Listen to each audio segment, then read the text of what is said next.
Hi, my YouTube friends and family. Let's talk about an unsolved case today, an unsolved case from North Carolina, Faith Hedgepeth.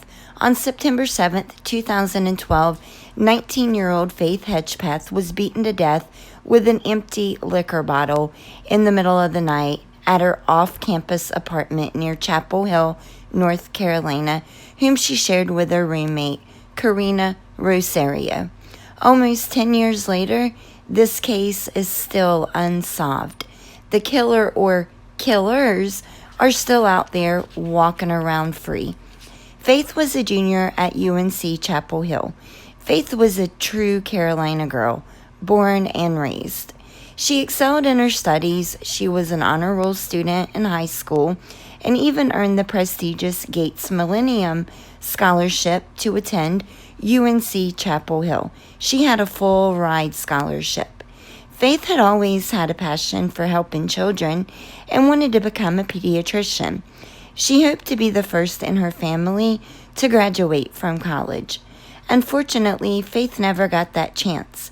Her life was brutally taken on September the 7th of 2012 at the Hawthorne at the View complex, where she lived with her roommate, Karena Rosario. The two had been friends since Faith's freshman year. Now, on that Thursday, September 6, 2012 day, it began like any other day for Faith. That evening around 5:45 p.m., Faith attended a rush event for the campus chapter. She had hopes of joining a historically Native American sorority. She left at 7:15, saying she had to work on a paper about the history of her tribe. Faith and Karena then went to Davis Library at the university to study together at around 8 p.m.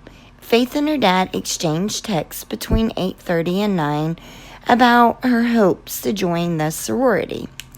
Faith left the library briefly, but returned back around 11:30 to meet back up with Karena, who was waiting at the library still.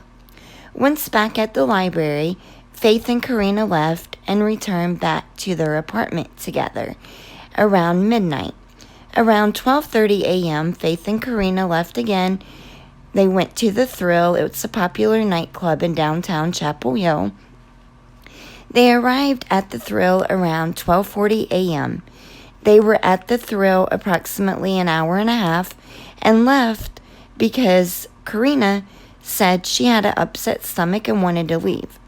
Camera footage from the club does show that Faith and Karena left at 2:06 a.m.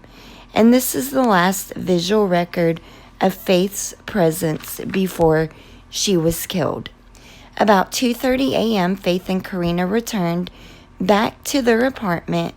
Faith's phone shows that the last text was sent from her phone at 3:40 a.m. to a former boyfriend of hers, saying, "Hey B, can you come over here please? Rosario needs you more. Aha, please let her know you care."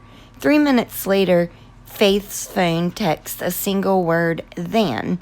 This is believed to be a correction to the aha sent in that first text. This was the last text from Faith's phone.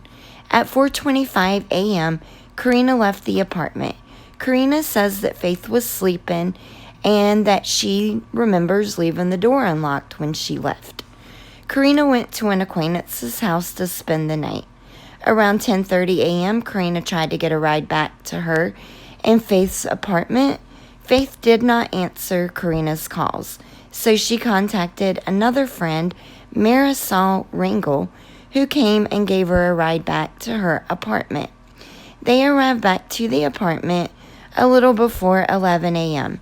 They did see Faith's car was there in the parking lot, so they entered the apartment calling for Faith. There was no response. They walked in the bedroom and found Faith's body, bloody, wrapped in a blanket, partially nude. They dialed 911. So let's have a listen to the whole 911 call. It is about 7 minutes long, but I want you guys to listen to it in its entirety. I think that's very important. And then we'll come back and we'll talk about the investigation and the evidence and just go through everything that transpired once Marisol and Karena arrived back at the apartment.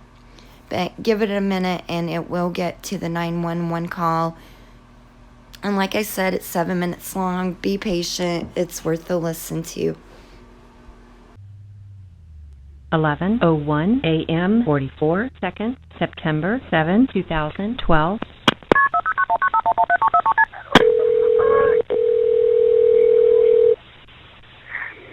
Dara 911, where is your emergency?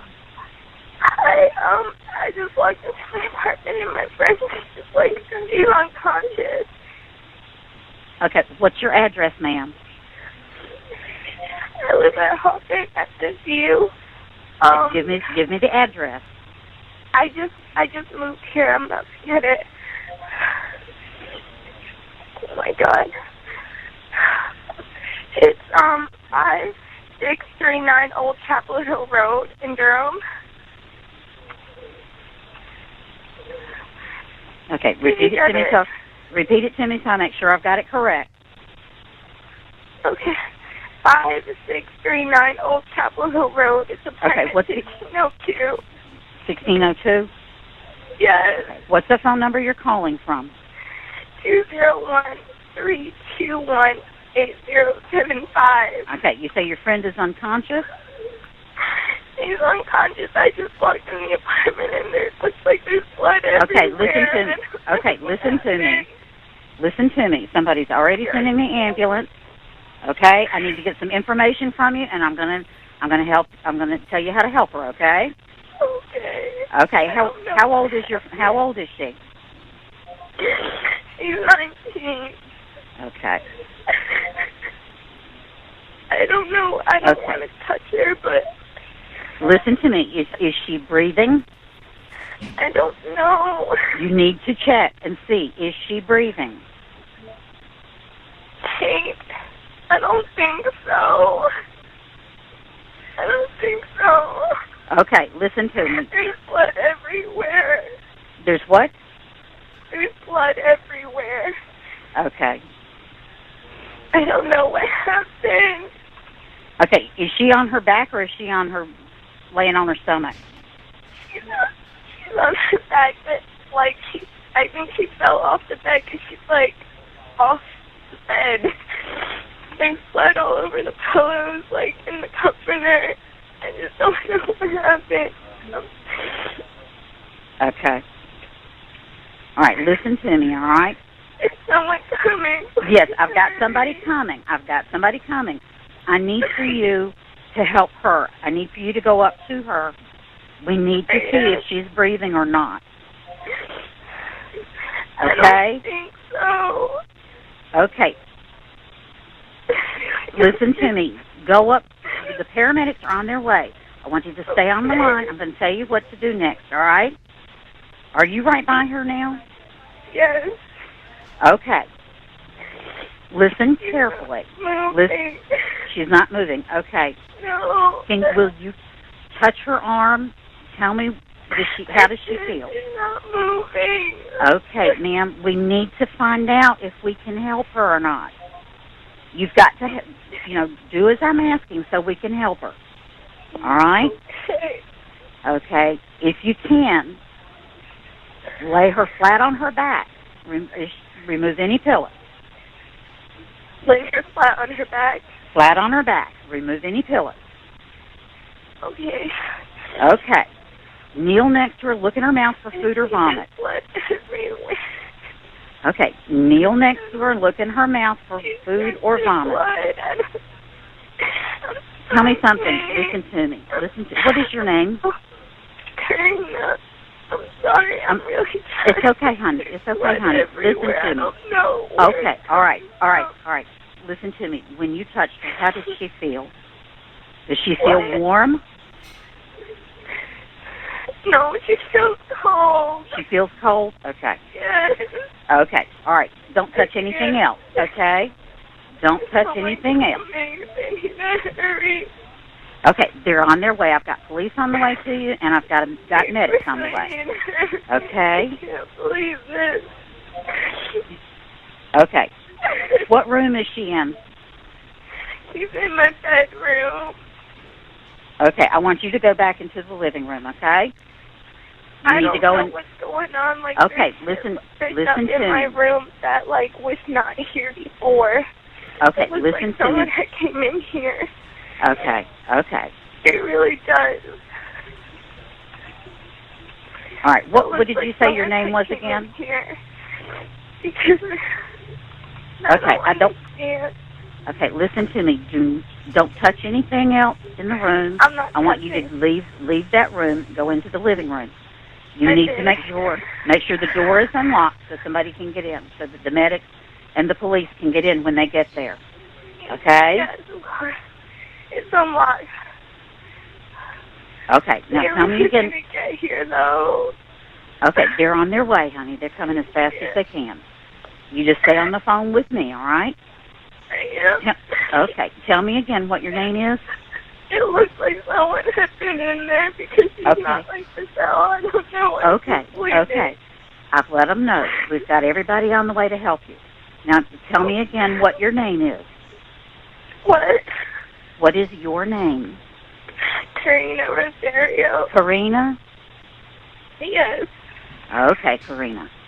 You sit down on the couch and don't touch anything, okay? You just sit down. I'm not touching anything. Okay.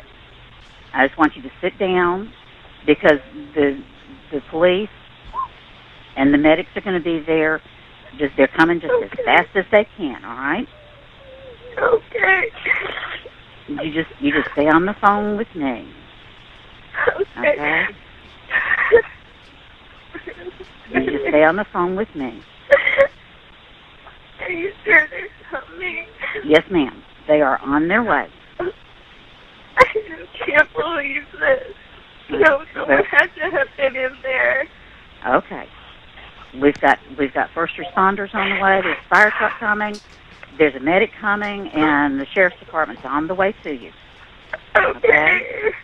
You just stay on the phone with me until somebody gets there with you. All right? Okay. Okay, Karena. How old are you, Karena? I'm 20. You're 20? Okay, hon. You're doing all right. You just stay on the phone with me. I see the police. You see the police? Yes. Okay. You let me know when they get in there with you, and then you can talk to them, all right? Okay. I just don't want you to be alone right now. Okay. Okay? You just stay on the phone with me. Okay.